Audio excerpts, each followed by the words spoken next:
Atos 11, leitura do verso 19 ao verso 26. Diz assim a palavra do nosso Deus. Então os que foram dispersos por causa da tribulação que sobreveio a Estevão, se espalharam até a Fenícia, Chipre e Antioquia, não anunciando a ninguém a palavra, senão somente aos judeus.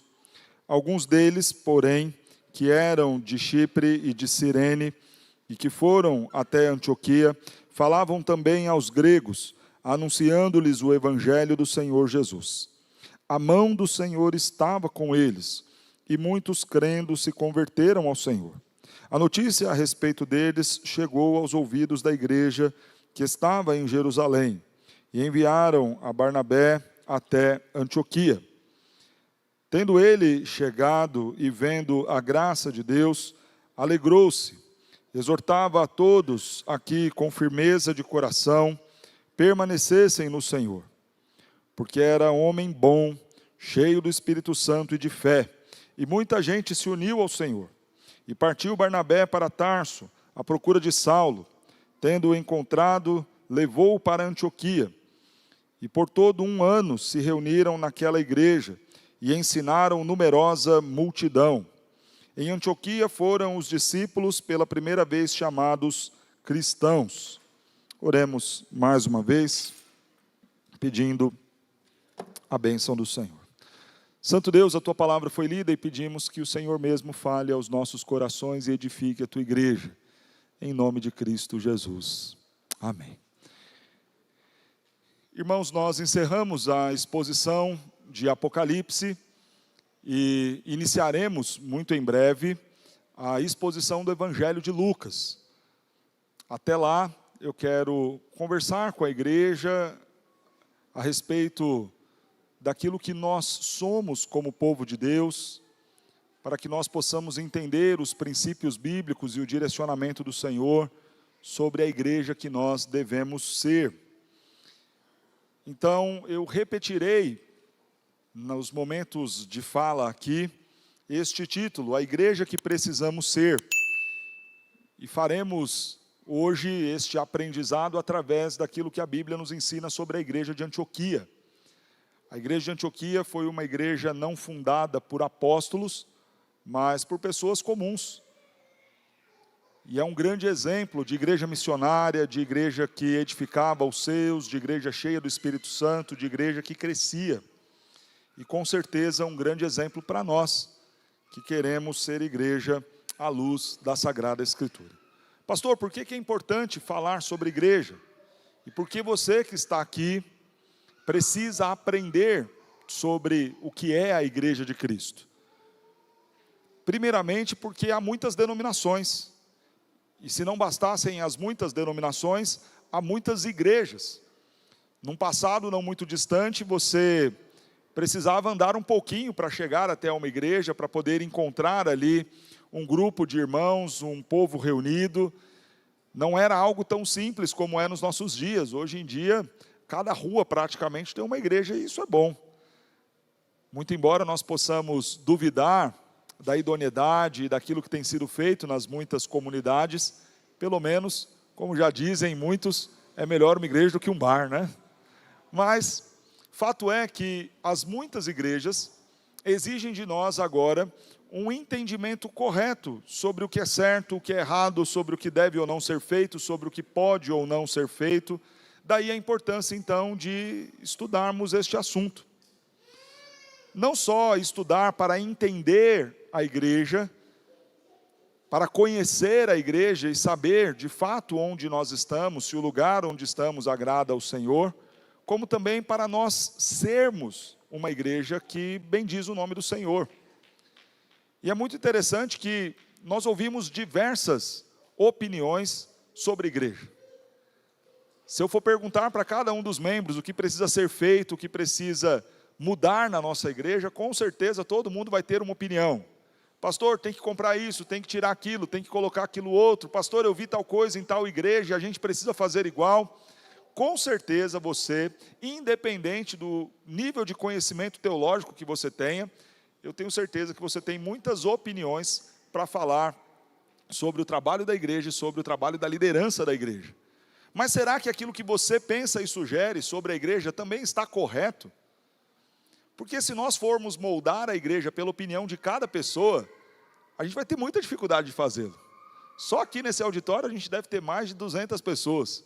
Imagine pegar a opinião de 200 pessoas e tentar criar uma igreja ao gosto e à opinião de cada uma das 200 pessoas que aqui estão.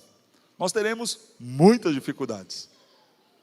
Pastor, então, se não vale a minha opinião, o que vale?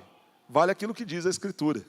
Nem a opinião do pastor, nem a opinião do conselho da igreja, mas aquilo que a Bíblia nos fala sobre o que é a igreja de Cristo.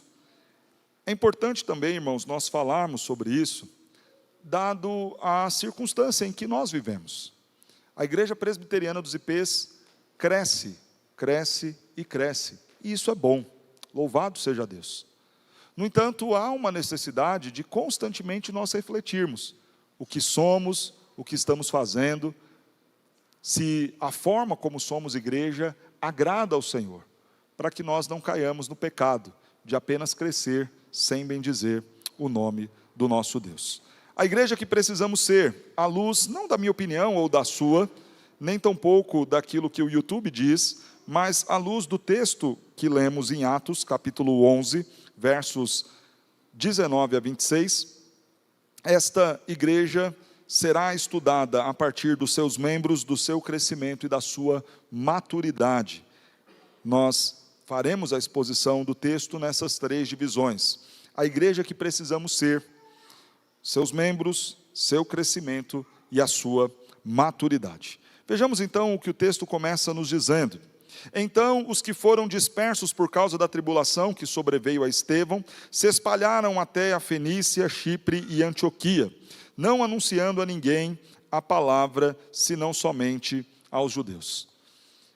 Irmãos, a primeira característica que eu quero destacar desta igreja que precisamos ser é justamente falando sobre os seus membros e mostrando o quanto esses membros não eram clientes, mas servos do Senhor. Aqueles crentes não estavam numa posição de serem servidos, mas de servir. Aqueles crentes não estavam sendo, por parte dos apóstolos, o grande alvo e objetivo da igreja. Eles eram servos de Cristo Jesus. Esta igreja nasce no meio da perseguição, não nasce no meio do comodismo, do conforto e da muita oferta e oportunidade de servir a Deus ou de estar em uma igreja agradável e confortável. Ela nasce em meio ao caos. O texto nos diz que esta igreja foi dispersa, ela teve que fugir, sair de Jerusalém, por conta da perseguição severa que começou ali, marcada pela morte de Estevão. Nós não estamos falando então de pessoas que estavam procurando um lugar para se sentir bem, muito pelo contrário, fazer parte da igreja era quase que assinar uma sentença de morte, era colocar um alvo no seu próprio peito, era sujeitar-se ao risco de testemunhar de um Cristo que tinha a sua igreja perseguida por muitos. Aqueles crentes não eram então clientes de uma igreja, não eram clientes de uma loja, aqueles crentes não eram consumidores do evangelho, eles eram servos que estavam prontos a morrer pelo evangelho.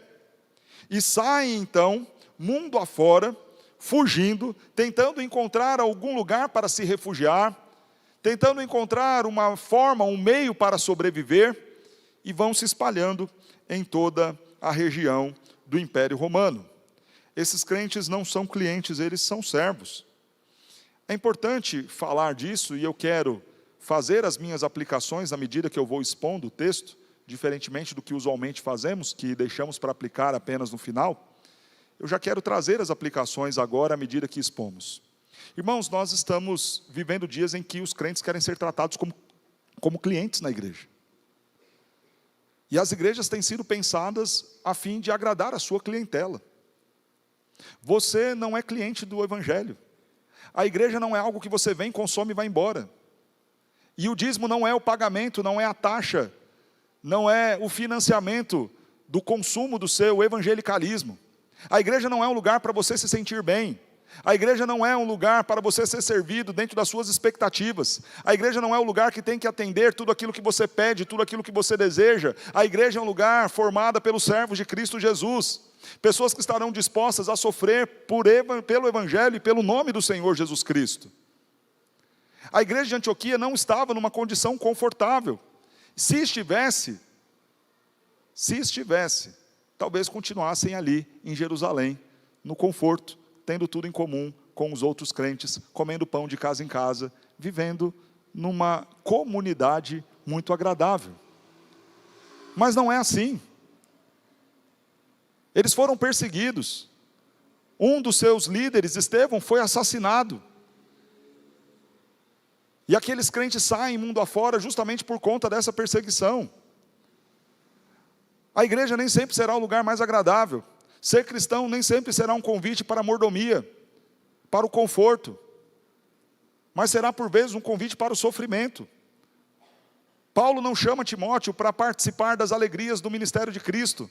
Paulo chama Timóteo para participar dos sofrimentos de Cristo Jesus. E se você, crente, não está disposto a sofrer pelo Evangelho, se você não está disposto a servir, mas apenas então somente está disposto a consumir o Evangelho e a igreja, então você não entendeu o que é o cristianismo, nem tampouco entendeu o que foi o ministério sofrido de Cristo Jesus. Talvez um dos pouquíssimos momentos de glória do Senhor Jesus se deu poucas horas antes da sua morte. É o momento em que ele entra em Jerusalém aclamado como um rei, para naquela mesma Jerusalém, naquele mesmo fim de semana, ser assassinado, ser morto numa cruz. Em nenhum momento do ministério terreno de Jesus, ele assentou-se no trono. O lugar mais alto onde Cristo foi a cruz, foi o Calvário. É incoerente pensarmos uma igreja e um povo que não quer o sofrimento. Pensar numa igreja que não quer o serviço, que apenas quer ser servida, que quer chegar e encontrar as paredes bem pintadas, as cadeiras bem limpas e confortáveis para se acomodar, o som que funcione muito bem, a iluminação que seja perfeita, a temperatura que seja agradável, consumindo a igreja como se fôssemos clientes, e indo à igreja e falando: olha, eu gostei muito daqui, aqui é interessante, aqui me receberam, me deram um presente, aqui citaram o meu nome, me fizeram uma ligação depois do culto, aqui as pessoas me abraçaram.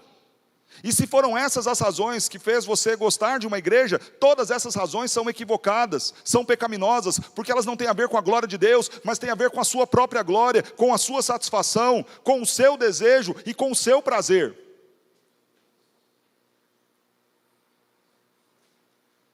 E pouco importa se você gostou ou não do culto. Se Deus gostou, se Deus foi engrandecido, se o nome dele foi louvado e exaltado, então o culto atingiu o propósito de ser. Porque o culto não é para servir pessoas. O culto é um serviço ao Senhor, que envolve o nosso intelecto, que envolve as nossas emoções, que envolve a nossa vontade e disposição, não para agradar pessoas, mas para agradar a Deus. Se em alguma medida, por amor aos nossos irmãos, nós cuidamos bem deles, ok, isso é bom e pode ser feito, mas não pode ser o fim principal da igreja de Cristo. O problema então não é as pessoas se sentirem bem. O problema é nós existirmos como igreja para fazer pessoas se sentirem bem. Então este é um problema. Se Deus é louvado, exaltado e engrandecido e você não gostou, ok, o culto atingiu o seu propósito. Se Deus é louvado, exaltado, engrandecido e você gostou, que bom. Melhor ainda se for assim. Mas é importante nós nos vermos não como clientes, mas como servos do Senhor. Porque com certeza, irmãos, aqueles que estavam saindo de Jerusalém, se espalhando pelo mundo, sem rumo, sem a certeza do amanhã, sem saber em que cidade iriam parar, sem saber se teriam as condições de ter uma moradia, um trabalho, estavam simplesmente fugindo da perseguição, eles o faziam por amor ao Senhor, não porque a igreja estava a lhe oferecer alguma condição confortável. Mas ainda sobre os seus membros, estes que não são clientes, mas são servos do Senhor, eles pregam o Evangelho. Sabe qual é a coisa mais linda na formação da igreja de Antioquia? Ela não foi formada por nenhum apóstolo. Não foi Paulo quem plantou aquela igreja. Não foi Pedro quem plantou aquela igreja. Nenhum dos grandes nomes da igreja de Jerusalém estava presente na plantação da igreja de Antioquia. A igreja de Antioquia foi formada por homens simples, mulheres simples, que saíram fugidos de Jerusalém, procurando servir ao Senhor. Agora veja o que estes crentes faziam. Então os que foram dispersos por causa da tribulação que sobreveio a Estevão se espalharam até a Fenícia, Chipre e Antioquia, não anunciando a ninguém a palavra, senão somente aos judeus. Alguns deles, porém, que eram de Chipre e Cirene, e que foram até Antioquia, falavam também aos gregos, anunciando-lhes o Evangelho. Aqueles crentes que não eram pastores, que não eram apóstolos, que não eram diáconos, que não eram presbíteros, eram evangelistas, eram testemunhas de Cristo Jesus, eram pessoas que entenderam a missão de testemunhar Cristo Jesus, independente de um cargo, independente do status, independente da posição dentro da igreja. Por quê? Porque eles não eram clientes, nem tampouco aqueles que deveriam ser servidos, mas eram servos do Senhor, e iam mundo afora pregando o Evangelho. Irmãos, se nós marcarmos um evangelismo para sábado que vem, infelizmente, sequer 10% deste público que está aqui estará no evangelismo. Quando foi que nós deixamos de ser testemunhas de Cristo para sermos consumidores do Evangelho? Quando nós deixamos de falar de Cristo para apenas ouvir de Cristo? Quando a igreja de Cristo se acomodou a tal ponto de não conseguir abrir a boca neste mundo para testemunhar do seu Salvador? E neste consumismo religioso, se já não fosse cômodo o suficiente fazê-lo indo até o restaurante de consumo da palavra, agora se faz via delivery. Pede e assiste em casa via YouTube, e aí ainda é mais cômodo. Agora eu não falo, também não vou, fico em casa e recebo. Esta não pode ser a igreja que nós queremos ser. Esta não pode ser a igreja presbiteriana dos IPs. A nossa igreja, tal qual a igreja de Antioquia, precisa ser formada por servos. Precisa ser formada por pessoas que querem falar de Cristo Jesus aonde o Senhor as levar. E eu pergunto a você, para quem foi a última pessoa que você falou de Jesus? Que você testemunhou do amor dele? Que você falou da obra que o Senhor Jesus fez em seu coração? Ah, mas eu não sou pastor, eu não sou diácono, eu não sou presbítero. Nem esses crentes eram. Eram pessoas simples. Era dona de casa, era talvez um médico, um ferramenteiro, um marceneiro. Era alguém que limpava, que construía. Era alguém do dia a dia, da simplicidade, um pai, uma mãe. Não eram os oficiais da igreja indo mundo afora pregando o Evangelho. Mas os presbíteros devem pregar? Com certeza. Os pastores devem pregar o Evangelho? Claro que sim. Mas cada membro foi chamado pelo Senhor para ser testemunha de Cristo Jesus. Eles vão mundo afora pregando o Evangelho. Esses crentes, irmãos, estão plenamente comprometidos com a missão. Eles pregam e não pregam apenas para um grupo. Alguns deles optaram por pregar apenas aos judeus. É comum entender isso. Aliás, é fácil entender o porquê disso. Muito provavelmente esses são os judeus convertidos, que acreditavam que o Evangelho deveria ser destinado apenas aos judeus, aos descendentes de Abraão. Eles estavam errados. A graça do Senhor é para toda criatura. O ide do Senhor foi a todo mundo e a toda criatura. Mas há de se dar um desconto para esses crentes. Eles estão vivendo esse tempo de transição, abandonando a lei, conhecendo a graça, deixando os ritos do Antigo Testamento para abraçar a fé em Cristo Jesus e o culto ao Senhor Jesus. Este conflito, este entendimento distorcido sobre a missão da igreja, era normal para aqueles crentes. Alguns, no entanto, foram agraciados pelo Senhor com um amadurecimento muito rápido, entendendo que deveriam testemunhar de Jesus também aos gregos e aos gentios. E estes foram os que chegaram na Antioquia. Sabe o que isso nos ensina, irmãos? Que igreja não tem público-alvo. Não existe igreja para pobre, igreja para rico. Não existe igreja que se preocupa apenas em pregar para surfista, ou igreja que se preocupe apenas para pregar para jovem, ou apenas para pregar para velho. Não existe igreja que deva se preocupar apenas em pregar na comunidade, ou apenas nos grandes condomínios. A igreja de Cristo Jesus precisa ser una. Uma igreja que prega o evangelho para a criança, para o adolescente, para o jovem, para o pobre, para o rico, para a mulher, para o homem. Essa é a igreja de Cristo, que pregou aos judeus, mas também pregou aos gentios, anunciando o evangelho do Senhor também aos gregos. Esta foi a igreja de Antioquia. Quando você vai mais adiante no capítulo 13, você vai ver que esta igreja de Antioquia enviou missionários mundo afora. Essa igreja entendeu o seu chamado de proclamar a palavra de Deus, de fazer discípulos do Senhor em todas as nações.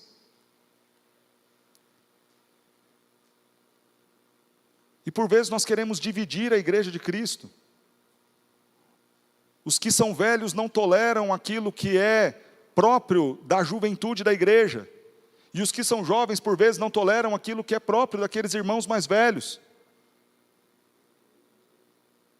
Se a nossa divisão não se dá por gregos e judeus, por vezes as divisões que se dá dentro das igrejas, e digo mais, principalmente dentro das igrejas presbiterianas, é entre talvez um tradicional que nasceu dentro da igreja presbiteriana, com um irmão que talvez tenha vindo do movimento pentecostal. Se nós não aprendermos a ser uma igreja que olha um para o outro, e enxerga Cristo um no outro, nós não seremos esta igreja única, corpo, povo de Deus.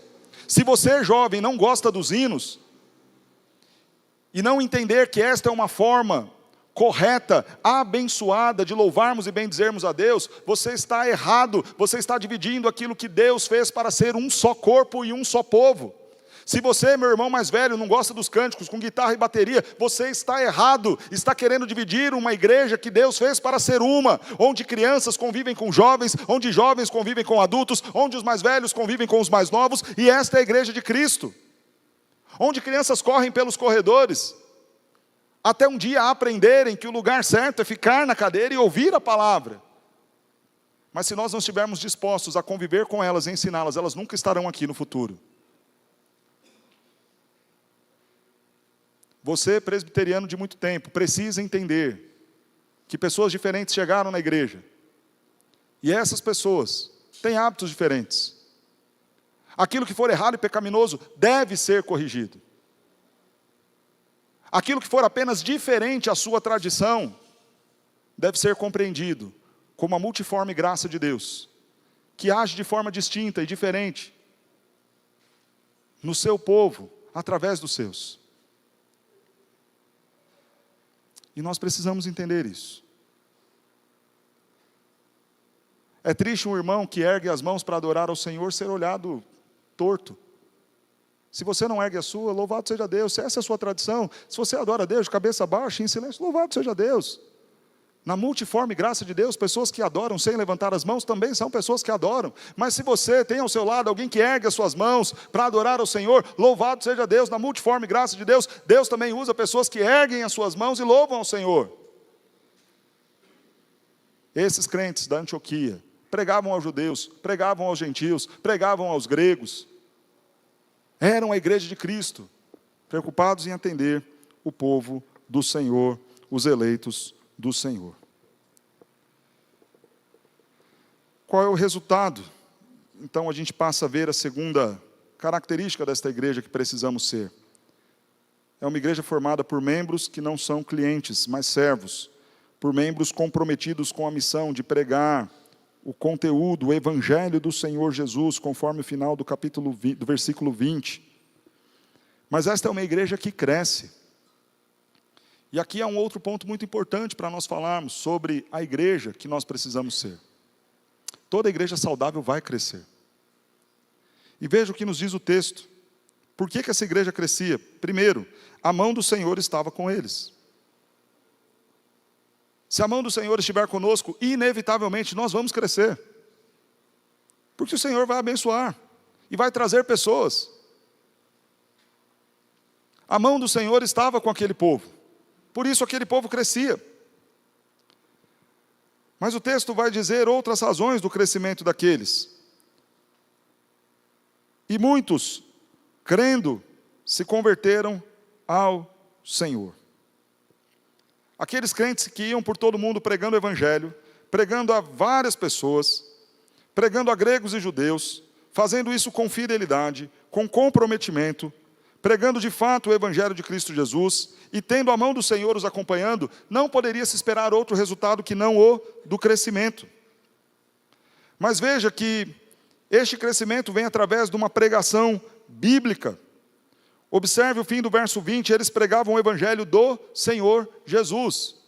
A igreja pode ser bonita, a igreja pode ser moderna, a igreja pode ser legal, a igreja pode ser agradável, a igreja pode ser receptiva, mas se prega qualquer outra coisa que não o evangelho de Cristo, ela não presta. Ela não presta. Tem que ter a boa pregação do evangelho. Porque se houver a boa pregação do evangelho, diz o texto bíblico, a mão do Senhor está com eles. Então há crença. Muitas pessoas creram. Muitas pessoas se converteram. Muitas pessoas se tornaram discípulos de Cristo Jesus. Veja que não é apenas um entendimento racional da mensagem pregada, mas uma mudança de comportamento. Se converteram não mais à forma do mundo, não mais à forma do diabo, não mais à forma do que eu quero através das minhas inclinações, mas se convertendo ao Senhor. Pessoas eram convertidas a Cristo. Não é o crescimento por outra razão, senão a pregação fiel do Evangelho.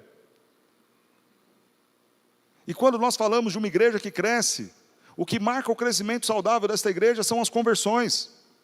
É a mudança de atitude dos crentes. Crentes que passarão a crer na palavra pregada. E se não houver a pregação da palavra, não vai ter conversão a Cristo.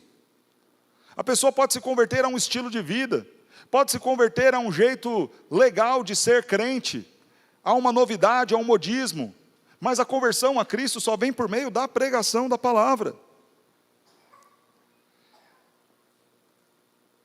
Esta igreja que cresce, torna-se conhecida. A notícia a respeito deles chegou aos ouvidos da igreja que estava em Jerusalém. Veja que, à medida que a igreja cresce, pessoas vão tomando conhecimento deste crescimento. Outras igrejas sabem que aquela igreja está bem. Outras pessoas sabem e querem estar ali. Então é natural que esta igreja vai crescer. E cada vez mais.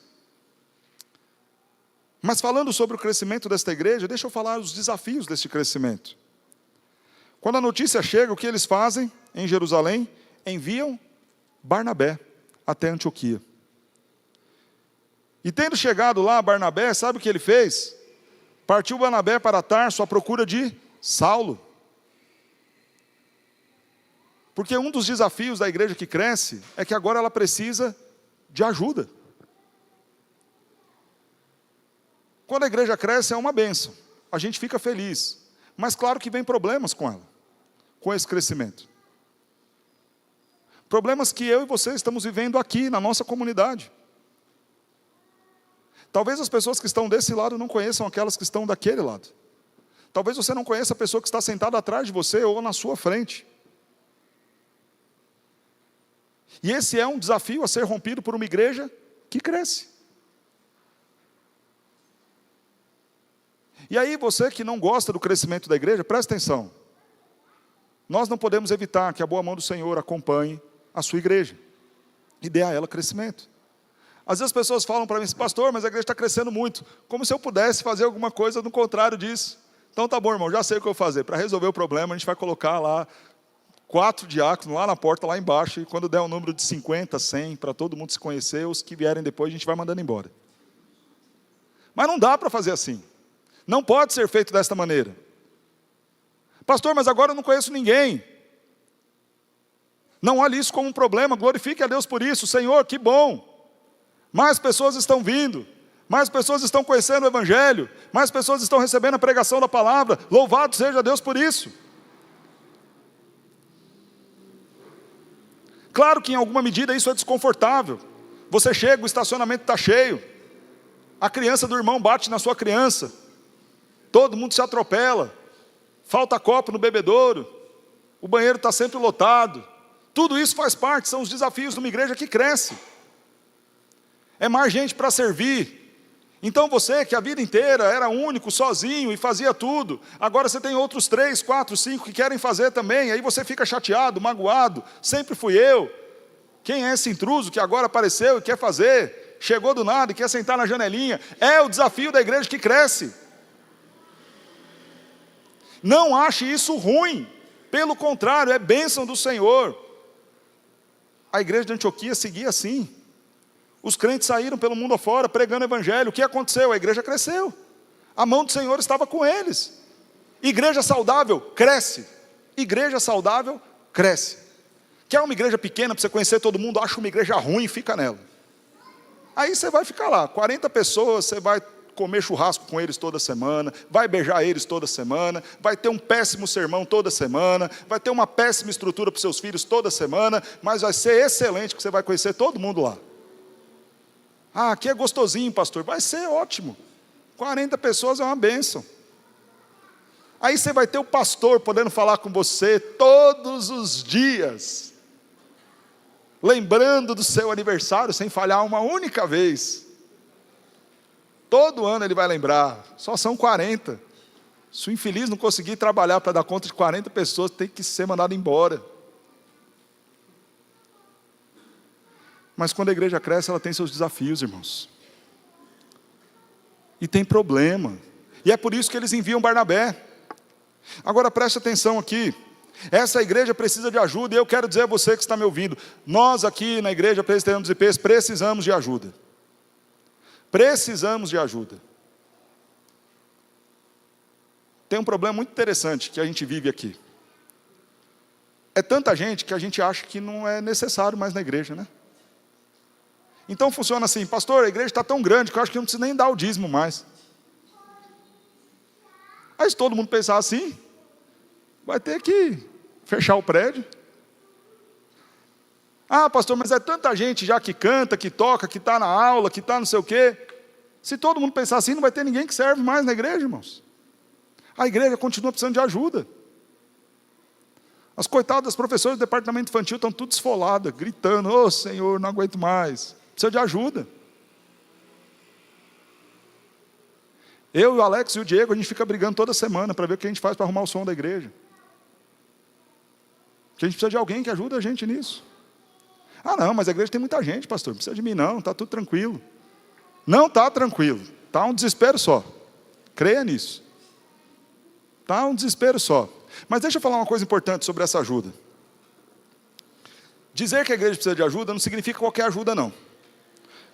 Olha o caráter de quem vai ajudar na igreja. O texto vai dizer o seguinte: tendo ele chegado, vendo a graça de Deus, alegrou-se. Você vai ajudar, irmão, você tem que ter sensibilidade para ver a graça de Deus no meio do seu povo. Se você não amar a igreja de Cristo, você nunca vai servir ela com excelência. A igreja que cresce tem muito desafio? Tem. Tem muita coisa que começa a dar errado? Tem. Mas, irmãos, é a graça de Deus fazendo muita coisa bonita aqui dentro. Se você entra na sala daquelas crianças, você pode ter duas possibilidades nesse momento. Ficar doido. E falar, meu Deus. Prende todo mundo. Já vem um gritando, que eu nem sei quem é. Deve ser o João Pedro, meu filho. Mas você tem uma outra forma de olhar isso. E fazer como fez Barnabé. Ele se alegrou, vendo a graça de Deus. Essas crianças são manifestação da graça de Deus. Elas gritam, elas choram, elas fazem bagunça, elas dão trabalho, mas louvado seja Deus. Louvado seja Deus. São crianças que estão ouvindo o Sagrado Evangelho, lendo a Sagrada Escritura. Se você não tiver sensibilidade para ver a ação de Deus dessa forma linda e bela, como Ele está trabalhando e fazendo na igreja dele, então você não serve para servir. Ah, pastor, mas esses jovens, eles vão na festa junina. Irmão, ir na festa junina é pecado, tá? Já vou avisando aqui. Não leve seu filho em festa junina. Não vá em festa junina. é tudo coisa consagrada ao demônio, tudo objeto de idolatria. Não faça isso, dá uma Bíblia para o seu filho. Eu não sei porque que meu filho gosta das coisas do mundo. Porque você ensinou as coisas do mundo para ele. Carnaval ele vai, Halloween ele vai, festa junina ele vai. Ah, ele ama as coisas do mundo. Claro, você foi mundano com ele a vida toda, é pecado e é errado. Mas, esse jovem é tudo assim mesmo, pastor. Bom é igreja com 40 membros, né? Não tem nem jovem, só cabeça branca.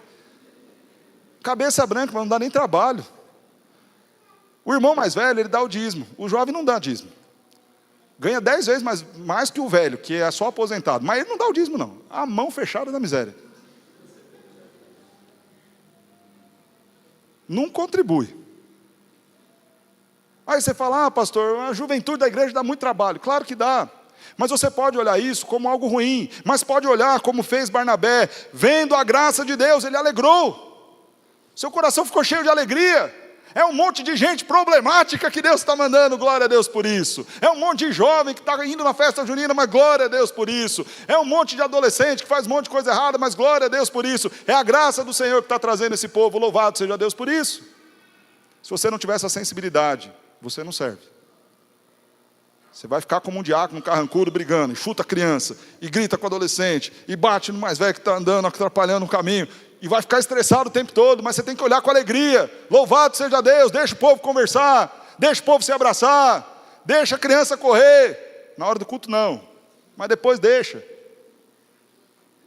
E não olhe isso como um problema, faça como Barnabé. Barnabé deve ter chegado, deve ter visto um caos danado lá em Antioquia, e ele falou, glória a Deus. Que bênção, é a graça de Deus nesse povo, nesse lugar, um monte de gente para consertar, para corrigir, um monte de casamento quebrado, um monte de adolescente desviado, é uma bênção. Se você não tiver alegria de ver a graça de Deus agindo no meio da igreja dele, você não vai conseguir servir. Tem que ter essa sensibilidade, irmão, tem que ter prazer, tem que ter alegria em servir ao Senhor. A gente fala, irmão, você vai cuidar do som. Aí, primeira semana ele está feliz, segunda semana ele está feliz, na terceira já está reclamando. Irmão, você vai cuidar das crianças, primeira semana ele está feliz, na segunda semana ele está feliz, na terceira semana ele está reclamando. Irmão, você vai cantar no louvor, no terceiro ensaio ele já não quer mais, está reclamando. Para de reclamar, se alegra naquilo que Deus está te fazendo e está te dando oportunidade para você fazer e para você servir. Bota um sorriso no rosto, se alegre. Mas veja, irmãos, não é qualquer pessoa não, a igreja precisa de ajuda porque cresce, mas tem que ser gente boa. Tendo ele chegado, vendo a graça de Deus, alegrou-se, exortava a todos com firmeza de coração, para que permanecessem no Senhor, porque ele era homem bom, cheio do Espírito Santo e de fé. 3 coisas que você que quer servir na igreja precisa ter. Você precisa ser uma pessoa boa. Faz o que é certo. Quer servir na obra do Senhor? Não vem servir relaxadamente, não. Faz com excelência. Faz bem feito. Tenha vida com Deus. Tenha vida de oração. Para de beber cerveja. Para de ficar fazendo sem vergonhice. Para de ficar vendo pornografia. Vai virar um homem bom, uma mulher boa, um marido crente. Um bom funcionário. Para de chegar atrasado. Para de inventar desculpa. Para de colar na faculdade. Vai ser crente bom.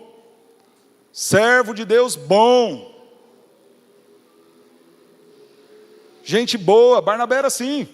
Alguém queria acusar Barnabé e falar alguma coisa de Barnabé, mas não tinha como. Barnabé era um homem bom. Era um homem bom. Amava a Deus e amava o seu próximo.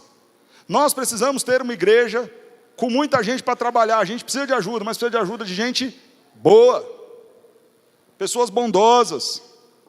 Ele não era apenas bom. Precisa de gente cheia do Espírito Santo.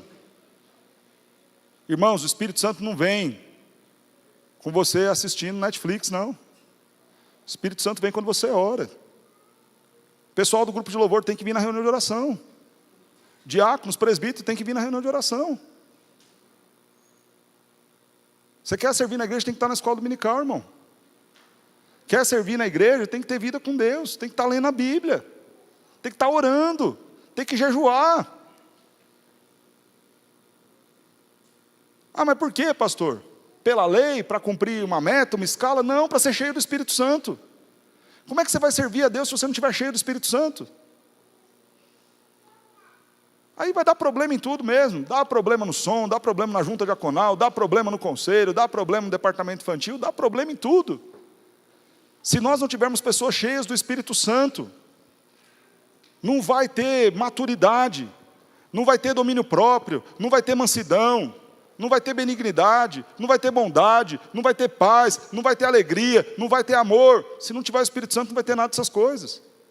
Tem que ser bondoso, justo, mas tem que ser cheio do Espírito Santo. E o texto vai além, nos diz que ele também tinha fé. Irmão, tem coisa na igreja que é pela fé. As caixas de som estavam tudo estourando. Estava do lado do Diego, falando: Diego, pelo amor de Deus, vamos comprar umas caixas de som, pelo amor de Deus. Como, pastor? Não vai pela fé. Se alguém tiver um cartão de crédito pela fé, irmão, passa lá para a gente, vai pagar isso aí em nome de Jesus. R$4.000 cada caixa. Aí o irmão ergueu a mão lá atrás, benção. Irmãos, tem hora que é pela fé. Imagina um monte de crente que sai pregando a palavra, chega em Antioquia e forma uma igreja. Ah, mas cadê o líder? Quem é que vai ser o conselho, e o conselheiro, e não sei o quê, e a escala? É pela fé, irmão, vai.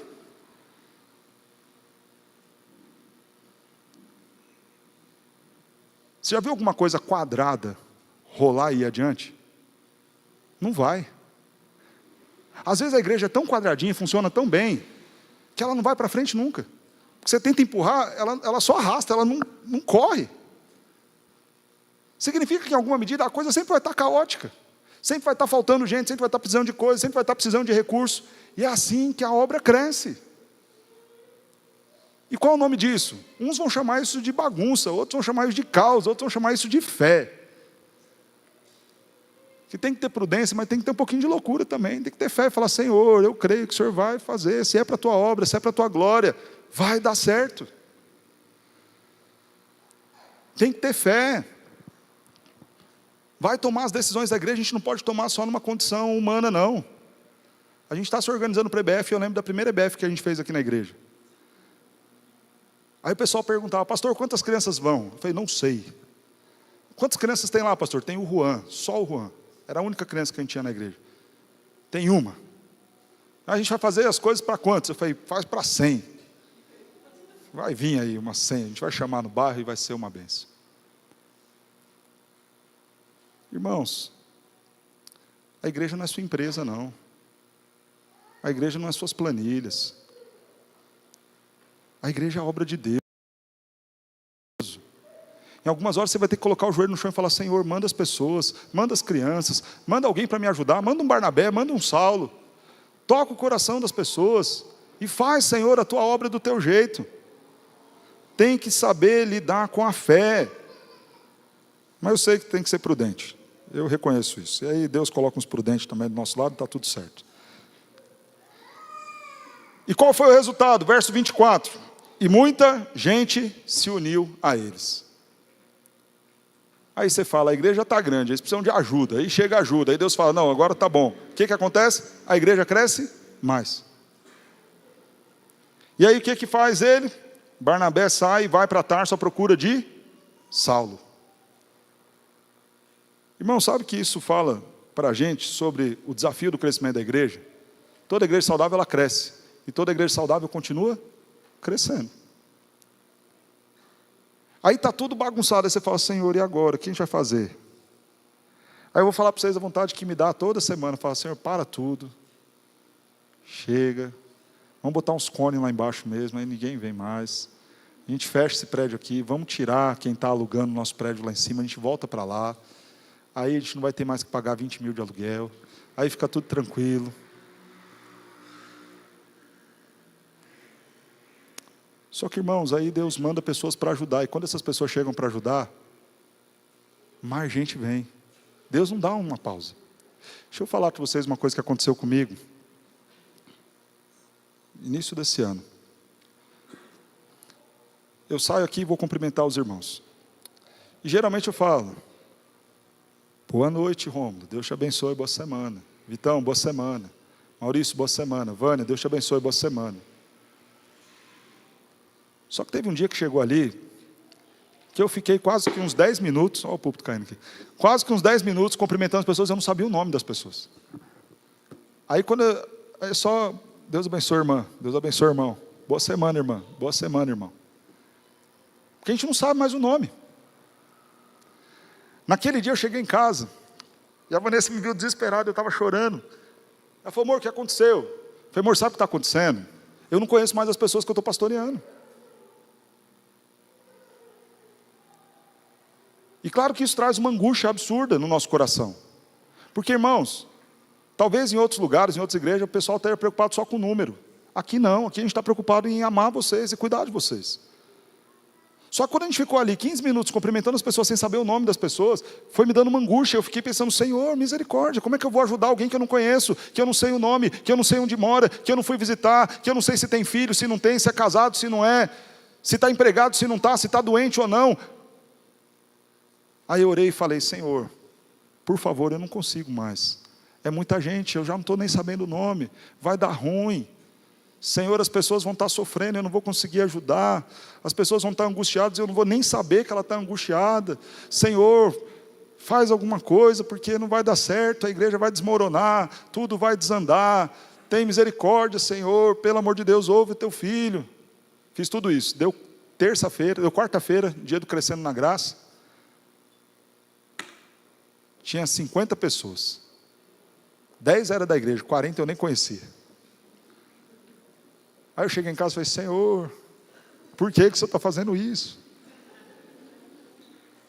Eu estou pedindo para o Senhor ajudar a gente, para eu conhecer todo mundo, mas o Senhor está mandando mais gente. Eu já tinha conversado no domingo, o Senhor manda mais gente na quarta.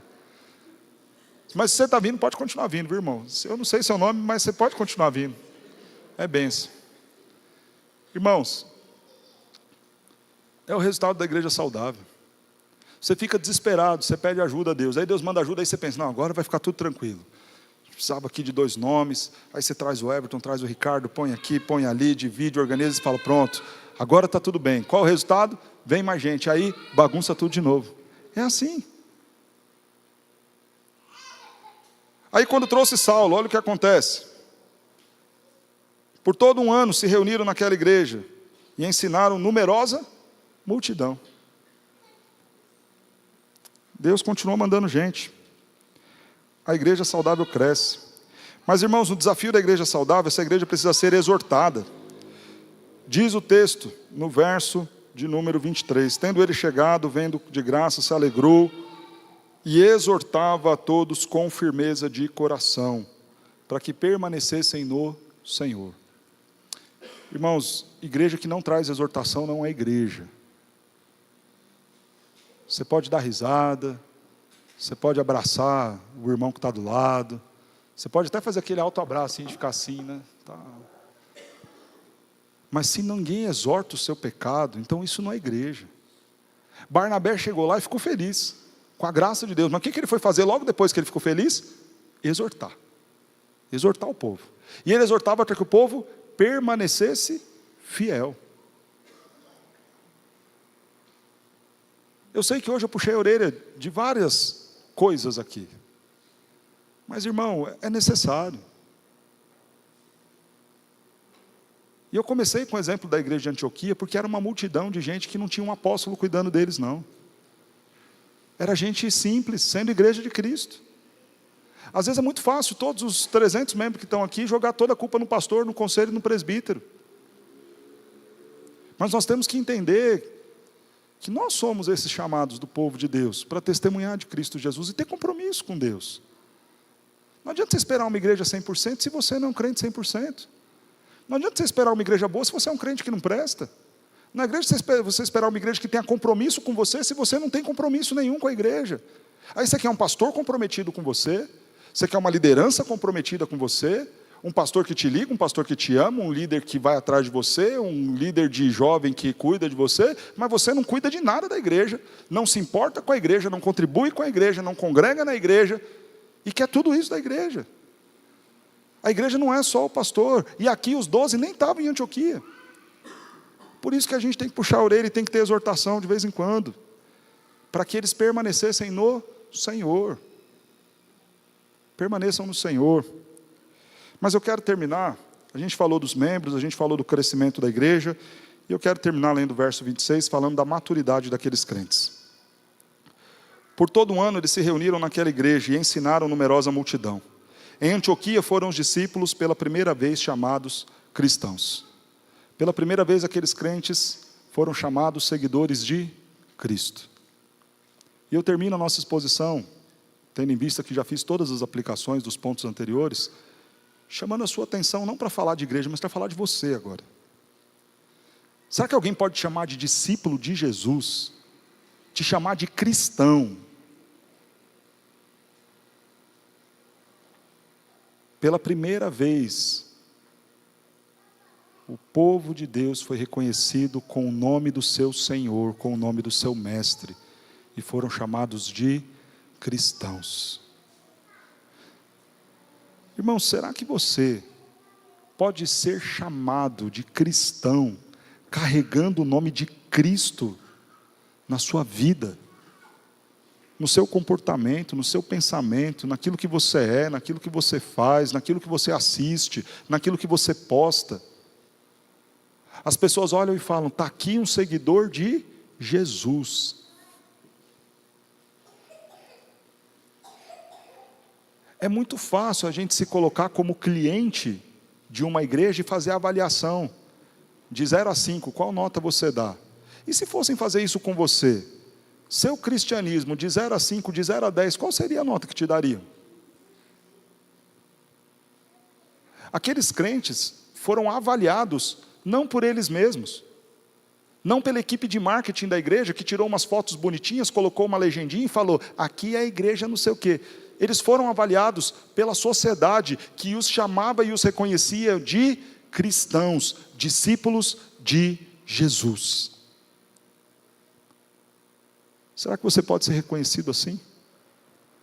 Como alguém que pertence a Cristo, que vai onde Cristo vai, fala como Cristo fala, come como Cristo come, se comporta como Cristo se comportava na sociedade? Isso é reflexo de uma vida cristã verdadeira. Pastor, mas como a gente consegue ter essa vida? O texto fala: durante 1 ano, aqueles crentes estavam estudando a Bíblia. Estudando a Bíblia durante 1 ano. Estudando a palavra de Deus. Crescimento espiritual, irmão, não vem sem vida devocional, sem leitura da Escritura, sem estar disposto a vir aprender.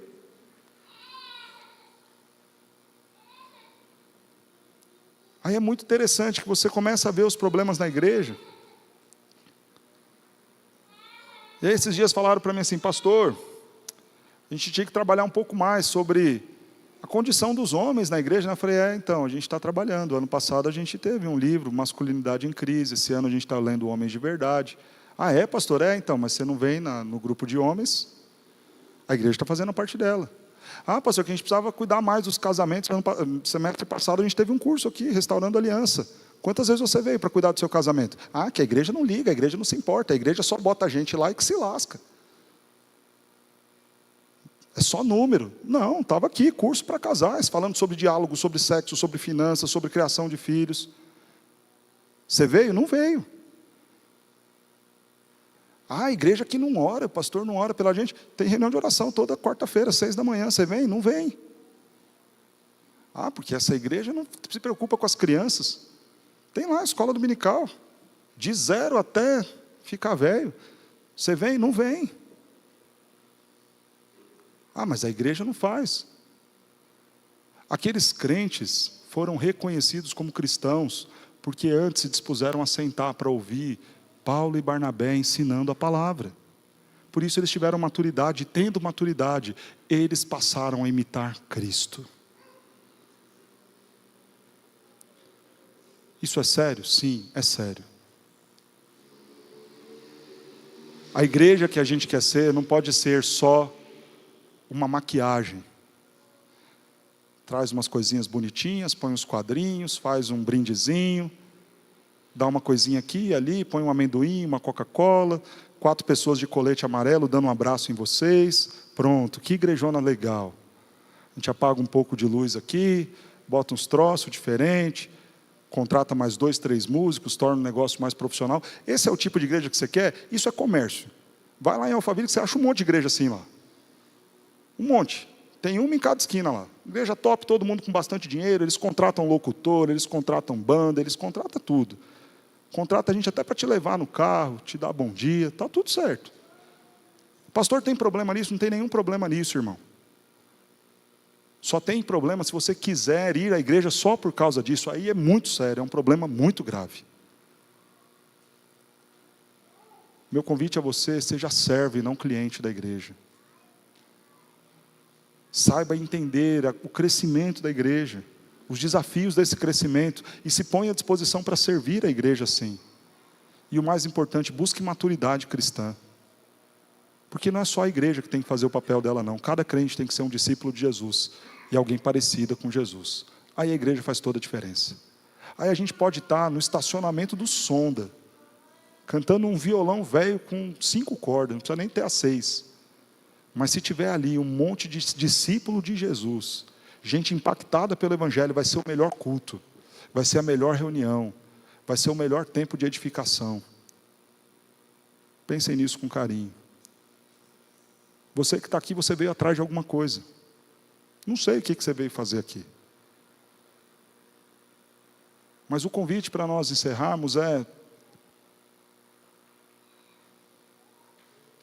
vem para Jesus, para ser parecido com Jesus.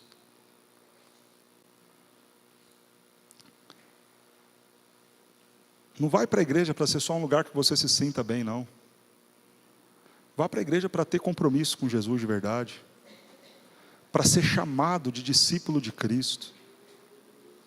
Se você veio para cá com uma motivação diferente disso, muda o seu coração. Fala: Senhor, me ajuda a ser seu discípulo. Me ajuda a ser de fato alguém que serve a Ti, que honra o Teu nome.